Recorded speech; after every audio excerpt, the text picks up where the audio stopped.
Chapter 22 to 23. The day after Break's visit to the past and Cooler and King Colt's defeat, there was a large gathering at the Capsule Corporation facility. It was early morning, and mist curled around the outside of the building as the sun made its first peek over the horizon. Inside stood the assembled inhabitants of Capsule Corp, Bulma, Dr. and Mrs. Brief, Zarban and Nail, Kane House, Master Roshi, Krillin, Launch and Raditz, and Mount Paozu, Goku, Chi-Chi and Gohan, also joined by Tien, Kaioshin, Yamcha and Piccolo. Goku had just finished repeating what Break had told him about the androids. Despite numerous people pressing him for information about Break herself, Goku would say no more. He'd given his word, and that was the end of it. Raditz, now wearing another replica of the outfit Bulma had made for him, minus the body armor, spoke up. Well anyway, I've been gone for a while, and to be honest ever since Vegeta and Nappa arrived on Earth we've been in non-stop motion. So I never got the chance to ask, Tien, Krillin, the bald former monk in training, replied. Right, Krillin. What was King Kai's training like? I've seen that it had outstanding results, but what actually happened? Well, we've already told the others this while you were gone, Tien said, but anyway, it was strange. Several months after Tien's death during the battle between Raditz and Piccolo, Tien staggered on a few more steps, his vision swimming, and collapsed face down. I'm done. That's it, I'm taking a rest, he wheezed. I can't go on any longer. When that ogre said Snake Way was 1,000,000 miles long, I thought he was exaggerating. He rolled over onto his back, gasping for breath, and something appeared at the edge of his vision. All three eyes rolled upwards to look at the mysterious object, which turned out to be a very small planet, floating a couple hundred meters above and behind him. Could that be? Waiting until he'd caught his breath, Tien stood up slowly, walking a few more steps to discover, just over a small bump in the road, the end of Snake Way. It tapered off into a serpentine tail, and seeing this he looked back up at the tiny planet. I guess that must be it, King Kai's place. He lifted off into the air, soaring in a graceful arc up to the planet, and then as soon as he was inside its gravitational field, plummeting in an extremely ungraceful flop to the ground. Ow. He rubbed his head, trying to stand and finding it extremely difficult for some reason. What's with this place? It feels like I weigh a ton. He gritted his teeth, straining to stand on his feet. I guess training here must really toughen you up. He saw a hunched-over figure that appeared to be watering some flowers.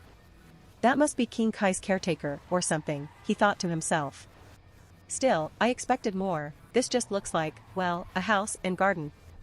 Oh well, Kami recommended it and I'm not going to doubt him now. He struggled over to the figure, sweating just with the exertion of walking a few steps on this strange planet. Excuse me? Do you know where King Kai is? He asked politely. Of course. The small blue-skinned man, with long black antennae extending from his forehead and wearing perfectly round sunglasses, straightened up, laying his watering can down. I'm right here. Can I help you with something? Oh, I mean, yes, please. Tien bowed. I come to seek your help, King Kai. A great evil is threatening my home planet, and I need to become powerful enough to defend it. I see. King Kai rubbed his chin. Well, I suppose I could help. But first, you'll have to pass a test. An arduous challenge, which will prove your worthiness to train here. I'm ready. Tien smiled. I've already died today, nothing can compete with that. King Kai nodded. All right. Your test is, to make me laugh. Make you, laugh? Tien gulped. I came here for martial arts training, not comedy. Well, if you're going to be spending a lot of time here, you've got to at least have a sense of humor, or we won't get along at all. The deity grinned, awaiting Tien's response. Can I ask you a question first? Tien shrugged. Why do I feel so much heavier here? Let me see. King Kai's antennae wavered a little. Ah, you come from the planet Earth. Well, the gravity here is 10 times that of your home planet. Now, are you going to make me laugh or not? Tien began to grow angry. The fate of my planet's at stake, damn it. I'm here to do serious training, not to monkey around. As it happened, King Kai's pet monkey Bubbles happened to hop out from behind the house just as he said that, the perfect accidental comic timing causing King Kai to collapse in hysterics, laughing out loud. Tien just stared, dumbfounded. The present. And so, apparently, I passed. Tien grinned. Luckily, after that King Kai got serious. I had to chase the monkey around, though, to get used to the high gravity, before I actually began the training, but once I was familiar with 10 times gravity I pretty much got started on the Kaioshin technique right away, and the spirit bomb followed. I wasn't there for nearly as long as Tien, Krillin said, although I did find his test much easier. I just dazzled him with my famous celebrity impersonations. He was probably just laughing at how bad you were. Rashi chipped in. You do the worst Humphrey Bogart I've ever seen. Quiet, old man, I'm trying to tell the story. Krillin pushed Rashi out of the way. You try going to the afterlife and back and training with the mystical deity, and then maybe we'll start listening to you. So, anyway, I figured if Tien could do it, there's no reason I couldn't, and that kind of thinking really helped me learning the Kaioshin.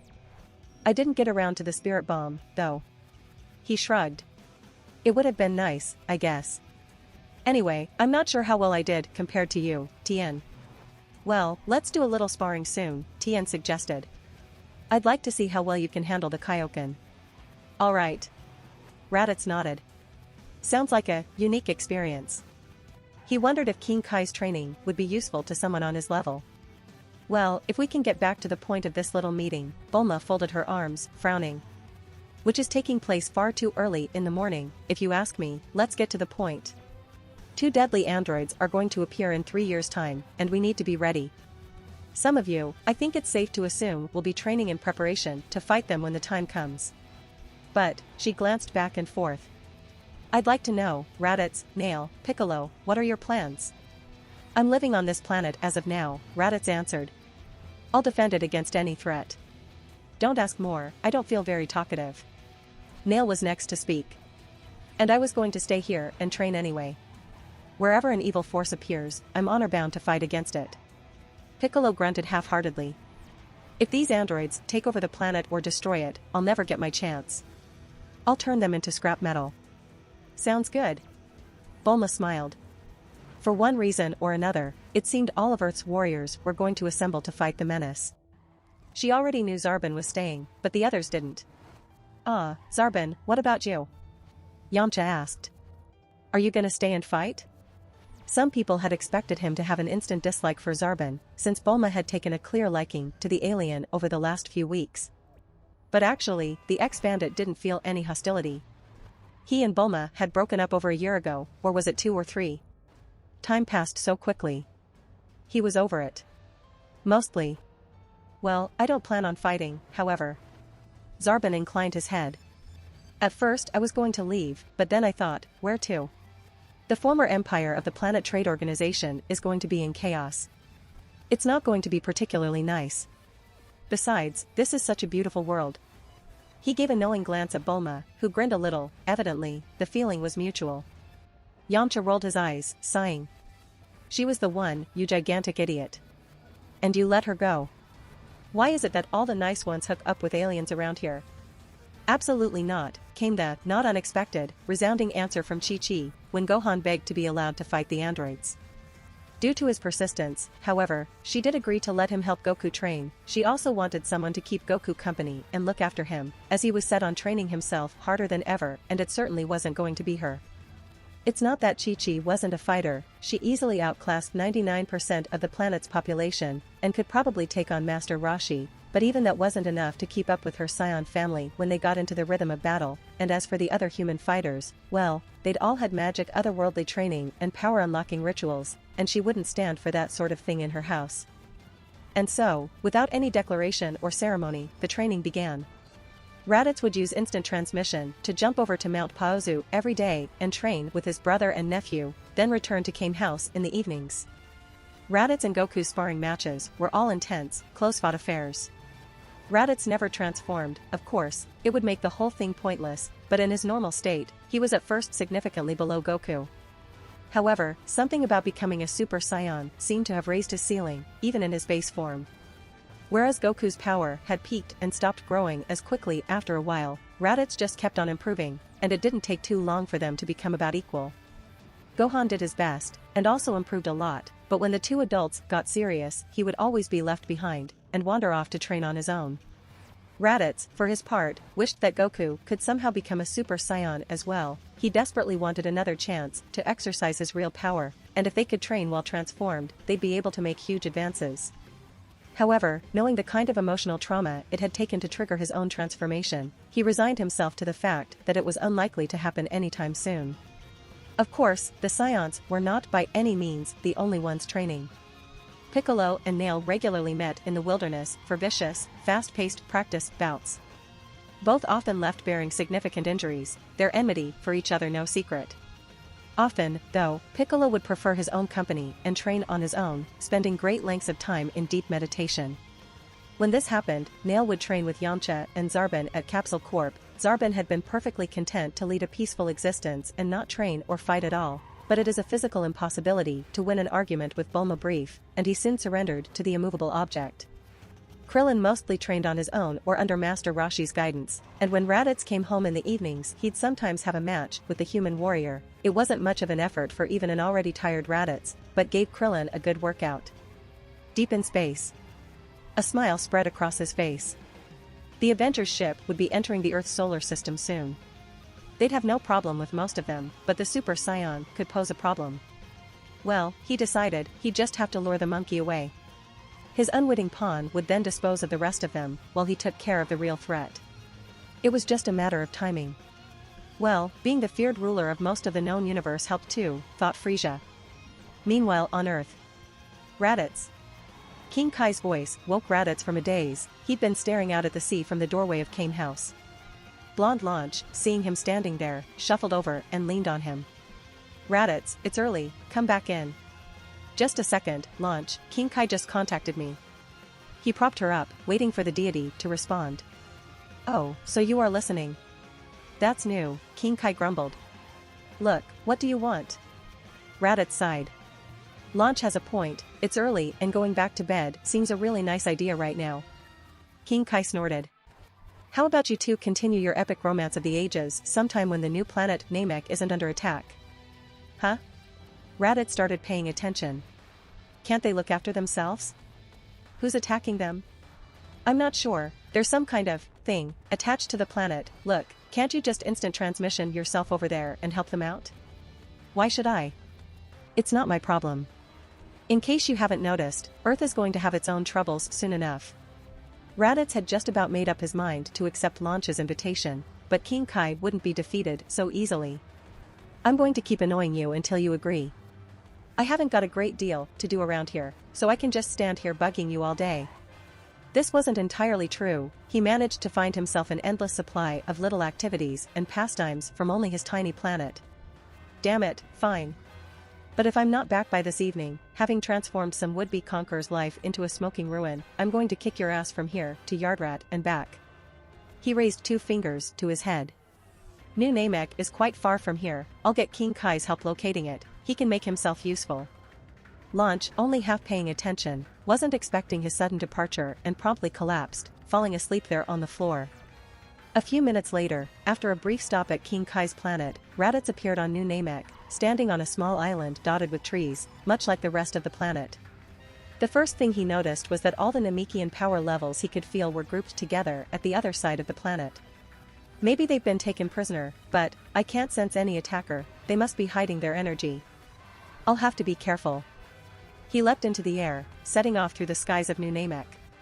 The dragon had chosen this planet well, it was almost identical to the original Namek.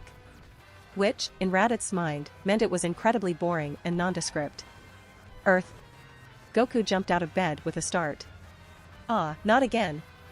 He pulled his clothes on, racing out into the hallway, where he was met by a bewildered Chi-Chi. Goku, what are you doing up so early? She asked, yawning. Sorry, Chi-Chi, there's another big evil power heading for Earth.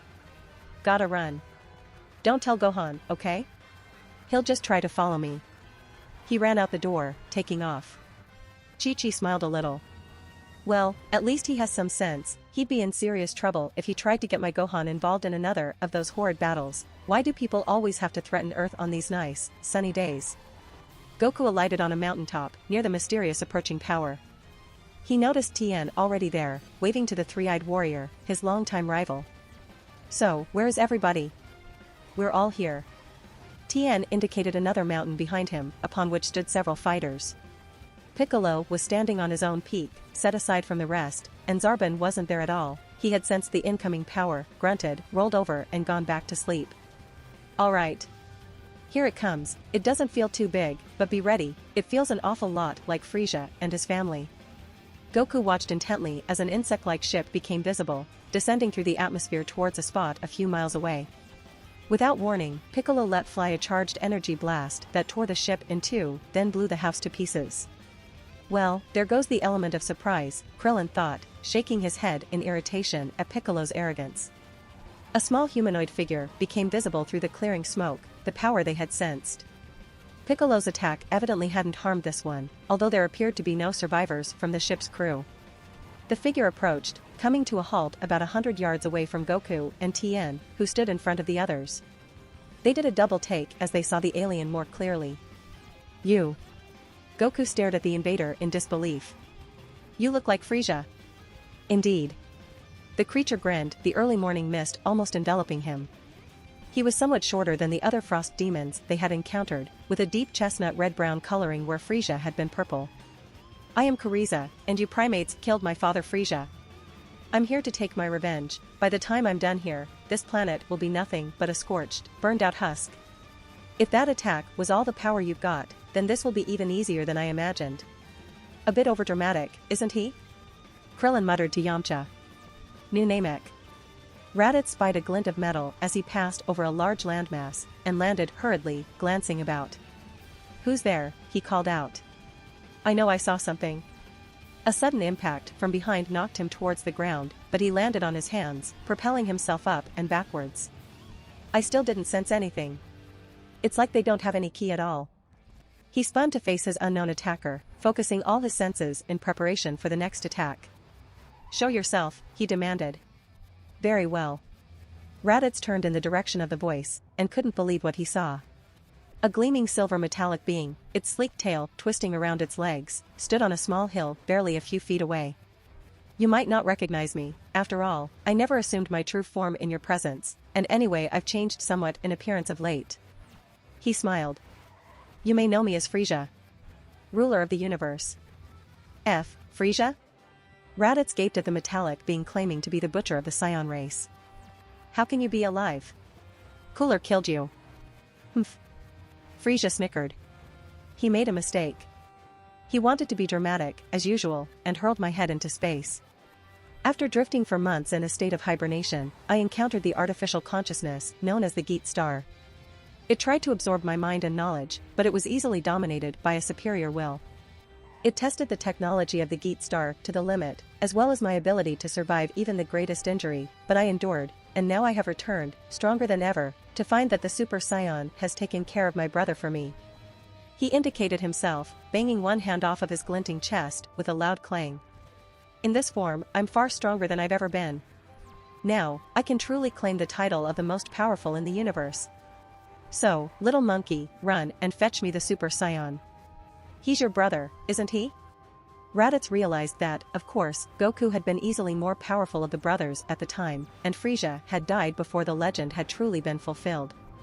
Then he's in for a surprise. You want the Super Saiyan, Frieza? His aura burned around him, shifting from purple to blue, through white, to bright yellow as a golden streak rippled through his hair. He's right here. The ground cracked under his feet as he completed his transformation. Raditz, Frieza half smiled. Now there's a surprise. All well, it's all the same to me. One primate's as good as another. He leapt forwards, whipping his tail around, but Raditz jumped over it, grabbing Frieza in a headlock. I should thank you, Frieza, the long-haired Saiyan told his foe, the heat from his aura warping Frieza's metal skin slightly. This way, you'll be killed by a Saiyan, not in some family squabble, and our race will have revenge. Frieza twisted out of his hold, but Raditz dodged the reborn ruler's punch and kicked him to the floor. Frieza reached down behind him, pushing off of the floor, just as Raditz smashed into the ground where he'd been lying. This left Raditz open, and still flipping backwards through the air, Frieza whirled around, bringing both knees down and driving Raditz into the floor. The Super Saiyan brought his arms up, firing a two-handed blast of energy that propelled himself further down into the earth, hiding himself from Frieza. The tyrant flew up, away from the ground, awaiting Raditz's next attack. Come out where I can see you already, he yelled impatiently. In answer, energy bolts started flying free of the ground from all around him, launched at him from every direction. Frieza grimaced, dodging one way then the other as the crisscrossing beams arced and streaked past him. Enough of this. He thrust a hand down, launching a massive wave of invisible force that destroyed the entire island. Raditz rocketed up out of the smoke cloud, almost unharmed, and slammed his fist right through Frieza's stomach before he could react. Raditz pulled his fist out, kicking Frieza away. Frieza landed with a heavy thud on a nearby island, lying still for a second. Just as Raditz was halfway through the thought that was far too easy, a mechanical whirring and clicking came from the body, and before long Frieza stood back up, the hole in his body closing, appearing none the worse for wear. Do you see now? Frieza indicated the former wound. The Geat Star monitors this body, repairing injuries and improving on errors. Letting you injure me was a serious error, meaning I'm now far stronger and faster. How many times will it take before you're outmatched, I wonder? He grinned and disappeared. Raditz spun to try and spot his enemy, hearing the unmistakable crackle of charging energy above him and looking up to see Frieza hurling a sizable energy ball his way. There was no time to dodge. Acting on a reflex, Raditz was suddenly several meters away. This turn of events confused both of them until Raditz realized something. Huh. So it is possible to use instant transmission without making the sign, a little draining, though. Instant transmission? Frieza raised an eyebrow. You know it too? Wait, what's this too? Alright, skip the introductions, Piccolo grunted, throwing off his weighted cape and turban. You want revenge, blah blah blah daddy blah blah blah, I'm the future ruler of this world so I'm going to turn you inside out, let's go. He flew towards Frieza at full speed, and was promptly sent flying back just as fast by a thin purple energy beam that shot out of one of Frieza's fingers. I guess teamwork is a concept Piccolo hasn't quite mastered yet. Krillin noted, sighing. Frieza smiled. Is that really all? Not nearly. Piccolo appeared behind Frieza, hammering him into the nearest mountain with both fists. However, Frieza copied his appear behind your opponent trick, kicking Piccolo into the air and then smacking him down to the ground with his tail. Piccolo lay unmoving in a crater. Well, that was easy enough. Frieza dusted himself off. I do hope he wasn't your best. As a matter of fact, he wasn't, Tien called to the invader. Hey, does anybody else want a shot at him before Goku and I clean up? What? Frieza's eyes widened. Are you toying with me? Letting me fight the small fry for your amusement? Not really. Goku shrugged. It's just that if we fought you, it'd be over too quickly, so we're letting the others have a turn. Fine. I don't care what order I fight you, I'll take my revenge for what you did to my father, one way or another. Goku looked faintly puzzled. You do know it was Cooler who killed Frieza, right? What did you say? Frieza's eyes narrowed. You're lying. If you're trying to confuse me, it won't work. However you tricked my father, I won't fall for it. You talk too much. Nail called out, jumping into battle and kicking Frieza in the face. Frieza stood perfectly still, unaffected. I played with the other Namek, but I'm bored now, he said. I'm going to finish this lot, and then I'll get to you too, the real fighters. He indicated Goku and Tien, then returned his attention to Nail, who had drawn his leg back and was now smashing relentless blows into Frieza's body, to no visible effect. Frieza reached out with his mind, throwing Nail down to the ground, far below.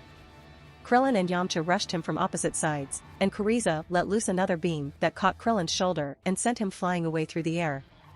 Yamcha continued his charge, hurling a blue energy blast at Frieza. Kamehameha, he shouted, but Frieza sidestepped the attack as if it was moving in slow motion, lashing out with his tail and sending Yamcha flying. Krillin rose again, ready to resume the fight. Well, here goes nothing, Kaioshin.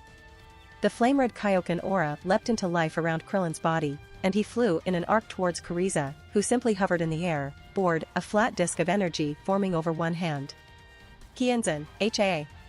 Frieza's eyes widened as the disc grew close, and he twitched to the side, a shallow gash opening up in his cheek as the razor-sharp attack hissed by him, slicing through one of his armor's shoulder plates, its speed boosted by the Kaioshin. Frieza hissed in annoyance. You're giving me more trouble than I expected, so, prepare to face the greatest power in the universe. Frieza's armor exploded off of him.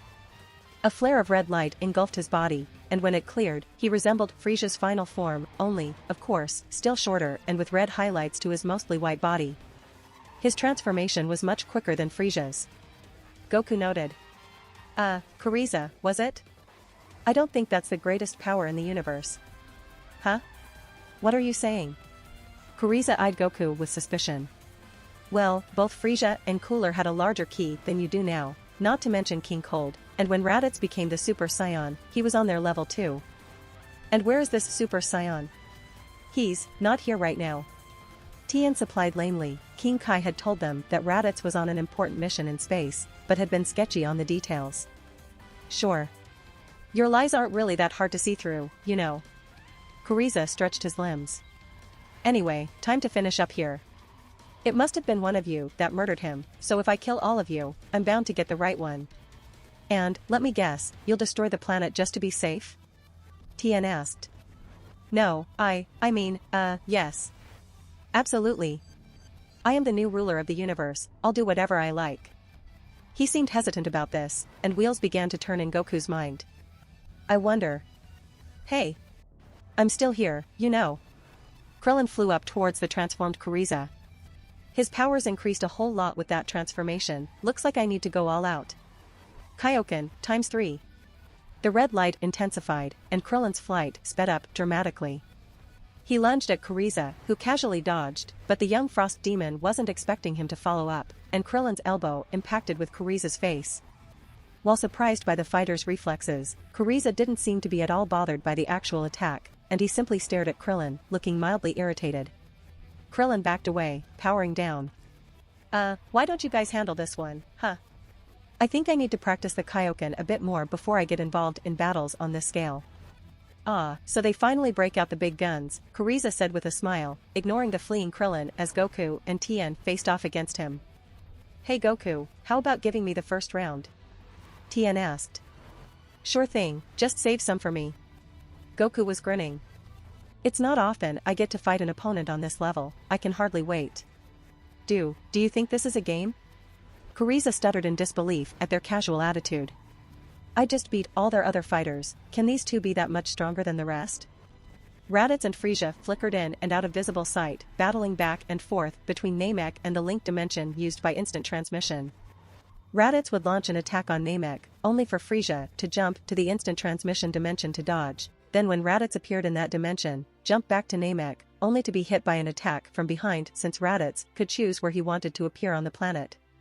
It added an entirely new and confusing dimension to the battle. However, Raditz soon became exhausted from using the complex technique so much in such a short space of time. Though he didn't know it, using instant transmission was taxing Frieza's systems too, and he was almost running over capacity. Their interdimensional battle ended as, simultaneously, they decided to conserve their energy for more traditional fighting. Raditz braced himself as Frieza charged him, blocking 2 punches with his raised forearms, but Frieza's strength and speed had, as promised, both increased since he'd repaired himself, and his third punch slipped right through Raditz's guard, his fist knocking the wind out of Raditz's stomach. Frieza knocked him away, the Super Saiyan skidding along the grass as Frieza advanced towards him. Damn it, I've landed plenty of good hits, but it's just not phasing him anymore. He jumped to his feet as Frieza prepared to attack again. I won't give up, though. There's no such thing as an invincible enemy. Frieza raised one hand, ready to continue his onslaught, when a voice interrupted him. Gallic gun. A thick yellow-white energy beam smashed into Frieza's back, bowling him over. He stumbled back up, glaring at Vegeta, the Saiyan Prince proudly hovering a short distance away, staring down at Frieza. A bright aura rippled around his form, his golden hair standing on end. Somehow, he'd become a Super Saiyan. Vegeta? Frieza was taken aback. When did you get here? Vegeta landed between the two combatants. Well, I couldn't help sensing such a large ki. I decided it was worth investigating, and what do I find but the tyrant himself, back from the dead and fighting the Super Saiyan. Don't get me wrong, though, when I'm done with Frieza, you're next, Kaka, rot. He just turned around, seeing Raditz up close and in detail for the first time.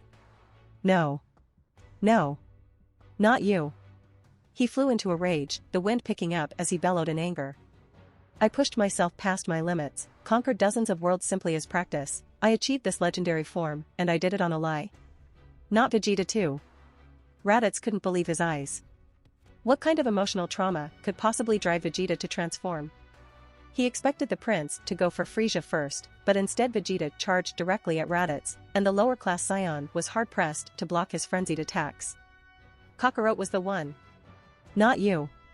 Vegeta landed a solid punch to Raditz's jaw, then kicked him to the ground, continuing his vicious beatdown as Raditz cried out in pain. I had just come to terms with Kakarot being the Super Saiyan. It was obvious he had potential, from the moment I met him. But not you. You never amounted to anything. Raditz rolled to the side, catching Vegeta's fist and struggling to hold his furious attacker back. You should have just died on Namek, Raditz. That a joke like you could attain this transformation, the pinnacle of our warrior race, it's an insult to all Saiyans. It should have been Kakarot, or better still, me. Will you shut up? Raditz ducked under his next rage-filled swing, responding with a quick uppercut that staggered Vegeta back. You're always talking about our great warrior race, and our pride. Well, where did our pride get the Saiyans, huh? Dead. And you, clinging to the old ways, you were left behind by my brother and I. He raised his guard. Just let go. You don't like the way things happened? It's too late to change it now. Frieza cut him off, crashing into Raditz with both feet and knocking him into the ocean. If I might interrupt this little reunion, he said with a smirk. 2 Super Saiyans, I see. Well, this should be fun. Huh. Vegeta summoned up all his energy, forming a crater around himself as the land buckled under his power. Veins stood out on his forehead and neck. Tell me, Frieza, now you're a machine, do you still experience fear? What? Frieza never got to voice his reply, as Vegeta's knee collided with his face. Vegeta kept up the attack, pushing Frieza slowly back. However, Frieza's superior speed meant that eventually, when Vegeta aimed a fraction too far to the right, Frieza was able to take full advantage of the opening and launch a vicious counterattack. He raised his leg to knock Vegeta out of the way, when Raditz sped out of the water to rejoin the battle. The 3 fighters battled back and forth, ducking and twisting between each other as each found his attention divided between 2 opponents. Raditz and Vegeta blocked each other's attacks, and Frieza kicked them in the stomach, but they turned and punched him simultaneously, overwhelming his defenses. Frieza grabbed Raditz and slammed him into the ground face first, and Vegeta kicked him off balance, allowing Raditz to jump up, fire a quick energy blast that took Vegeta off his feet, and charge back at Frieza. Alright, Tien, you're up. Goku gave his rival and friend a thumbs up. Good luck. Right. I'll do my best. Tien effortlessly flared up his Kaioshin aura, building his power until he reached his comfortable maximum, about a 10 times increase. Alright, Frieza, let's do this. Frieza nodded and flew at Tien, who jumped up and away. Frieza swiped at Tien but missed, pursuing the agile warrior. Frieza soon caught up, and they entered into a rapid exchange of blows. However, Frieza's defense was sloppy, and Tien soon landed a solid hit that sent Frieza hurtling away. Tien dodged a rapidly fired energy beam and straightened up just in time to see Frieza charging again, the would-be Avenger's fist cracking into his jaw. Frieza followed up with a spinning tail strike that knocked Tien through a mountain. He recovered, starting to breathe heavily as his injuries began to catch up with him. He's got an advantage in power, but I have skill, not to mention I've still got plenty in reserve. Tien decided it was time to go all out, and narrowed his eyes as he focused on his rapidly approaching target. Kaioshin, times 20. Now Tien gets serious. Goku smiled. Frieza's been playing around with us so far, this will be a chance to see his full power. Tien swiped at Frieza, but his enemy somersaulted over his head, and with one powerful elbow strike, Tien fell away, clutching at his back. Goku frowned. That's not good, I'm not much stronger than Tien using his maximum Kaioshin boost, and here I was thinking I might have an easy battle for a change. Goku and Frieza hung in the air, facing each other. With your hair, you look a little like a saiyan, maybe it was you who killed my father? I'm telling you, it was cooler. Goku insisted. Enough. I know it was you. Frieza prepared himself for battle, but Goku moved quickly, punching Frieza square in the chest. The force of the blow knocked Frieza backwards through the air, but he righted himself and spat in disgust. Huh. Weak. Say. Goku's mind was still making connections. You're just a kid, aren't you? What has that got to do with anything? Frieza shrieked. Don't underestimate me because of my age. I'm the strongest in the universe. No, you really aren't, damn it, what's Raditz doing that's so important right now? Well, look, I can still sense all my friends' energy. You didn't kill any of them. So? Kuriza's eye twitched. I'm going to. Just you wait. Then I'll destroy. Right, you'll destroy the planet. Sure. Goku scratched his head. You're not really all that evil, are you? Shut up. Frieza kicked Goku to the ground, the saiyan falling almost a mile before crashing into the hard, jagged earth. He pushed himself up, gasping for air, but Frieza landed on his back with both feet, driving him down again. Goku rolled away, lying on his back and breathing raggedly. What's with this guy? He won't listen to reason while he has the upper hand. He's not accepting a word I say, but I know he can't be as bad as his family. He's just doing this, because it's how he was brought up, he can still be saved. If he doesn't kill me first. Goku heaved himself into a sitting position, feeling his body groan in protest. Frieza appeared suddenly, inches away, kicking Goku back down into the dirt. How dare you defy my family? Family? You want to know about family? Goku asked, his voice cracked. Your uncle Cooler killed your father, just so he could become more powerful. But when I was in trouble, my brother got so angry, he transformed into a Super Saiyan. That's how Cooler died, he was killed by a saiyan. One who knew what family really meant. What's with you? Frieza looked worried. Why would he keep lying, if he knew he was about to die? I know it's not your fault, kid, Goku thought. It's just how you were raised, those bastards. You deserve better than them in a family. But you won't listen to me, unless I stop this madness. And to do that, I need more power. I can't do this as I am. His mind was free from all thoughts of revenge for this attack on his home, or even his usual excitement at fighting a challenging opponent. He had only sadness and pity for this child, who would probably grow up to be just like his father, shaped into a monster by a cold universe. No. I won't let it keep happening. Nobody has to die. If only he'd listen, if only I was stronger. He clenched his fists, his fingernails digging into his flesh until they drew blood. I've beaten so many enemies, I can't fail now. The one time I might be able to save one. He was growing angry. Angry beyond belief. But not with Frieza, with himself. The sky rumbled, and a bolt of lightning struck the ground inches from Goku as he lay in the dirt. It's such an injustice. I can see where his path leads, and there's nothing I can do to stop it. And the whole earth is gonna pay the price. It's not fair. His fist hammered the ground as he pushed himself up to a crouching position. Frieza watched, bemused. The thunderstorm continued, and lightning racked the skies. Another bolt struck, right between the two fighters. Why can't I do anything? I can't fail now. RRH. Too many people are relying on me. A wave of heat rushed up from inside of him. Deep inside. He felt a presence rushing to the surface, pulling him to his feet with a violent jerk. Something primal. Filled with anger beyond the capability of words to describe. This cycle of blind hate, it had gone on too long. It ends now. A blaze of golden light erupted around Goku. His hair, lifted by some unseen force, stood up on end, glowing brightly. His eyes shifted their color from black to sharp, piercing green. His face hardened as he came to understand what had happened to him. King Kai's attention was finally diverted away from the battle on New Namek. I don't believe it, Goku transformed? But he was angry only at himself, he ascended almost out of compassion. Incredible. Only silence answered him. Oh, right. Krillin left.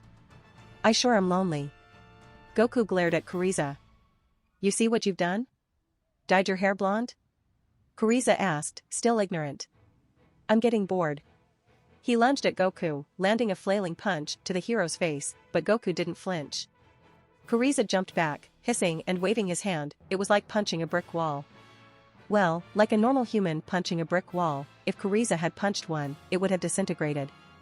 But in any case, the Frost Demon could tell something was different about his opponent. He swiveled, frowning in frustration as he fired an energy beam from each forefinger. Goku just glanced at them, and they were diverted away from him, flying up and away into the atmosphere. I hope you're happy. Goku twitched, and suddenly stood behind Frieza, one hand gripping his enemy's tiny neck. Frieza choked, scrabbling at Goku's hand but unable to shift it. You've unleashed something terrible, and I don't know if I can stop it. Goku growled. Please.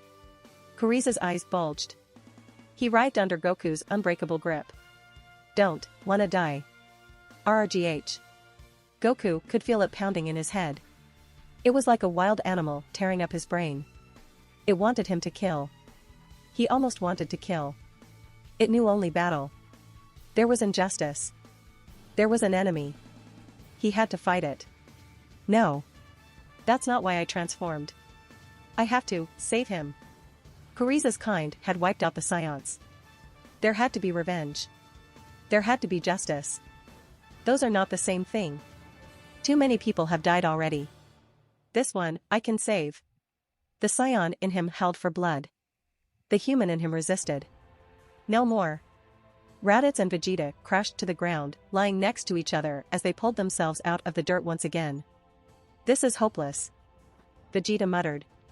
It's ridiculous. How could Raditz become a Super Saiyan? And how could that worm Frieza ever surpass one? He shook his head. It's not over yet. I'm the Prince of Saiyans. I won't stop fighting while there's breath left in my body. How about, on Earth? Raditz asked, climbing to his feet. And Namek? You retreated there. That was, shut up. This is different. I'm not running from Frieza of all people.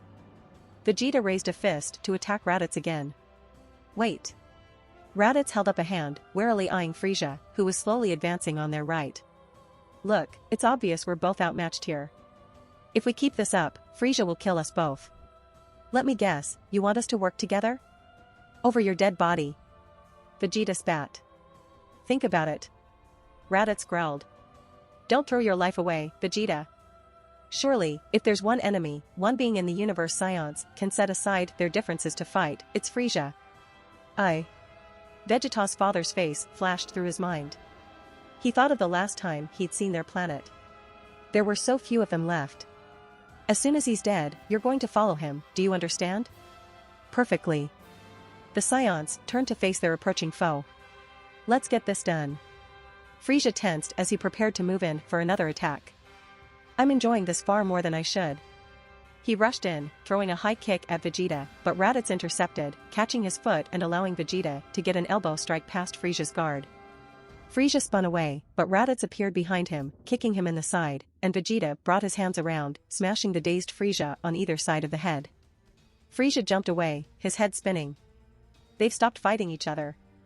What happened to that foolish pride they're always on about? Raditz started hurling a barrage of energy waves that crashed into Frieza's silvery body, scoring deep rents in his skin. Frieza staggered back, the continuous attack overwhelming his resistance. As he was preparing to dodge out of the way, Vegeta materialized above him, one hand held out downwards, palm facing away from himself. Hey, Frieza! Ready to face the full power of a real Super Saiyan? I think, on balance, machines do experience fear. Frieza thought to himself. Big Bang attack. A shimmering white ball of energy shot out of Vegeta's hand, streaking down towards Frieza. Too easy. Frieza dodged to the left, but Raditz followed him, taking advantage of his opponent's preoccupation with Vegeta's attack and shoving him right into its path. Frieza futilely braced for impact as the crackling energy ball smashed into his form, completely obliterating him. Vegeta and Raditz settled to the ground as the dust cleared. There was no trace of Frieza left at all. Quite an attack you've got there, Raditz commented. Indeed. Vegeta raised his guard, turning to face Raditz. And you're about to experience it firsthand. Alright, have it your way. Raditz smiled. I won't pretend I'm not going to enjoy this. I love these rare opportunities to exercise my full Super Saiyan power. A power you don't deserve. Let's go. Vegeta charged in, and Raditz blocked his first punch. The long-haired Saiyan was just raising his arm for a counterattack, when a familiar voice cut through the air. Excuse me. The Super Saiyans froze, turning slowly to the right. The metallic Frieza stood on a ridge above them, fully intact. I wouldn't be too hasty. What? Vegeta gaped in surprise. How the hell did you survive that attack? Oh, I didn't. Frieza grinned, tilting his head to the side a little. At least, that body didn't.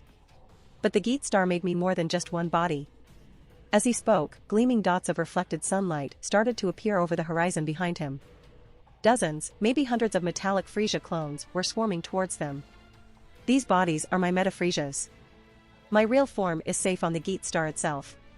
Given how much effort it took you to defeat just one meta-Frieza, I'd say an army should prove more than sufficient to crush you, especially since, due to the Geat star's self-repair system correcting for the error that allowed that body to be destroyed, each of these meta-Friezas is now even more powerful than the one you just fought. The meta-Frieza talking dropped into step with the others as they passed it.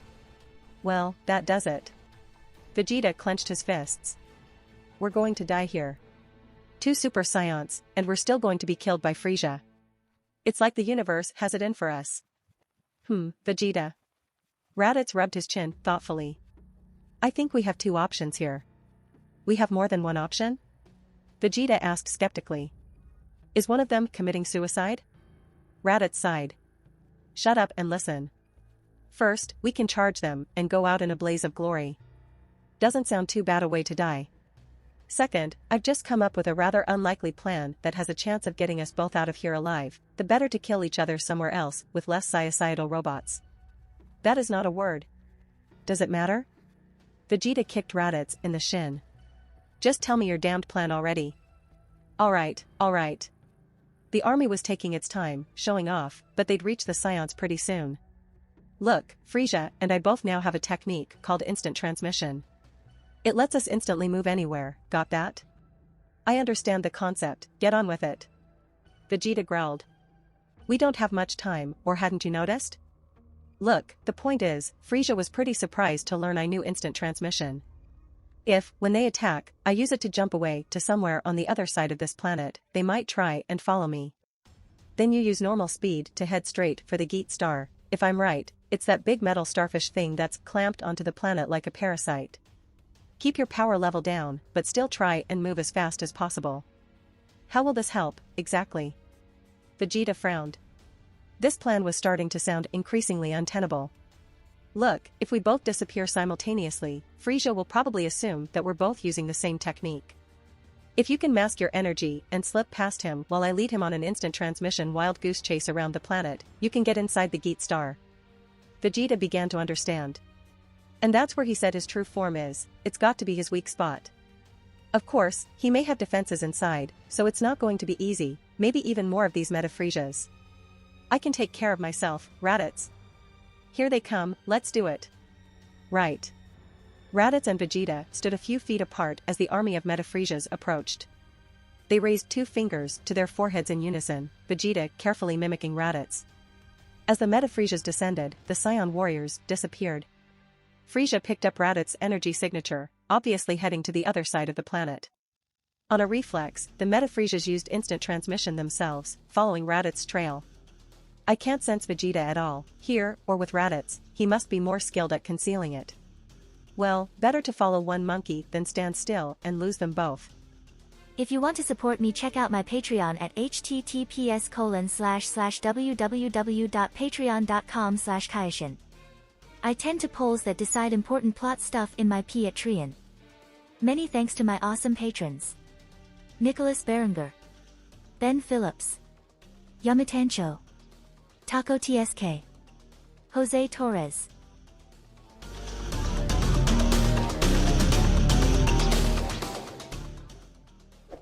If you enjoyed the content, don't forget to give it a like and subscribe to the channel.